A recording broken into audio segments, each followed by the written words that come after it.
us through the data you have, tell us where it comes from, and tell us what it tells us about where the Muslim vote is and what this means for the Labour Party.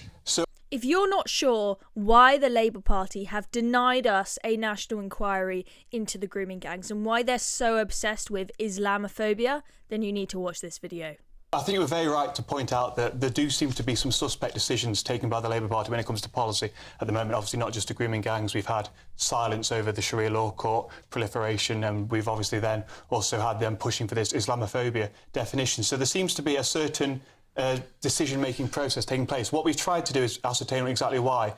We've used census data, which has been cross-referenced with the constituencies within which people are residing, and we've managed to ascertain that of the 89 seats in the UK where the Muslim population is twice the national average, which is about 12 to 13% being twice the national average, that 80 of those seats are Labour. 5 of those are held by those Gaza independents that broke through in the last election. We have a map on the screen now. It's rudimentary, but it shows us that we certainly have huge clusters of where this is an issue. No surprises. That's in areas like London, Leicester, Birmingham, and across the northwest. And actually, it's worth pointing out, a lot of these areas, not saying the two are linked, but a lot of these areas are those 50 grooming gang towns we talked about, where there's been a huge concern, Rob Bates, about the political leanings, and is that potentially causing there not to be those investigations? We've got another graphic, I think, we can show you of those seats. No, we don't. So talk us through the constituencies, the areas and the preponderance and what this might be doing to policy. So I think it's important to realise that at about 10% of a population, a group is able to exert quite considerable influence on the outcome of an election. We saw this in the 2003 by-election in Brent, where the Muslim voted en masse as a bloc, and that was able to determine the outcome to some extent. So when we look at these seats, we see people such as Wes Streeting, we see David Lammy, we see Emma Reynolds, very senior Conservatives that are in seats where...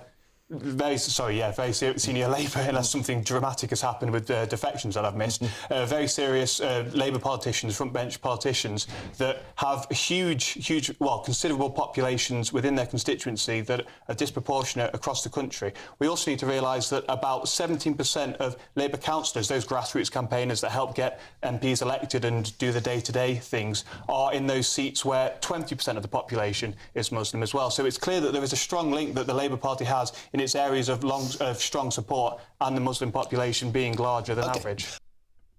Wow, absolutely fascinating. So interesting to actually hear proper research and proper numbers on this topic, because, you know, there's been a lot of speculation.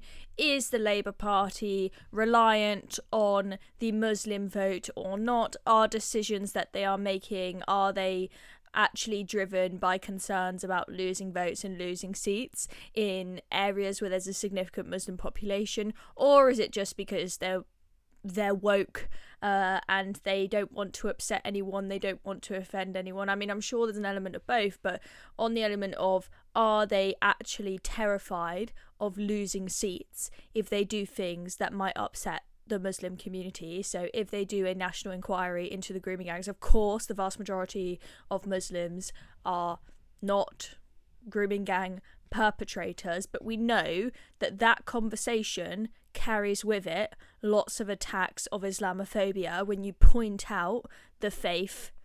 And of course, if we're talking about the Pakistani community, their ethnic background as well, you end up with getting a lot of attacks about Islamophobia and racism when you call a spade on that. And that might upset the community. And, you know, I think that map was absolutely shocking when Martin Daubney put that map up on the screen on GB News there. And you could clearly see that the places where Labour are holding seats, where they are reliant on the Muslim vote, are a lot of them ones where there have been significant grooming gang issues. It's, you know, you've got to question, is there something fishy going on here? You know, there's been a heck of a lot of pressure on Keir Starmer. You know, he's normally flip-flop Starmer and will go whichever way the wind blows. But even after we had polling saying that, you know, what was it, 76% of the population want a national inquiry into the grooming gangs, the public are absolutely crying out for this. Why did he still resist it? Now, there may be, and I'm sure there possibly is, an element of them not wanting an inquiry because it's going to expose a lot of people in the Labour Party, a lot of, say, Labour councillors, for example, who turned a blind eye to the grooming gang scandal.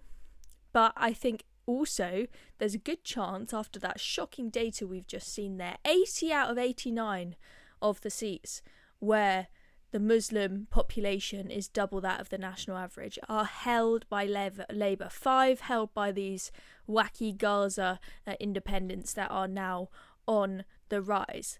I think that's quite telling, and you can see Labour don't want to be in a position where suddenly 80 seats of theirs are then up for grabs and potentially in jeopardy because they are harsh when it comes to the grooming gangs.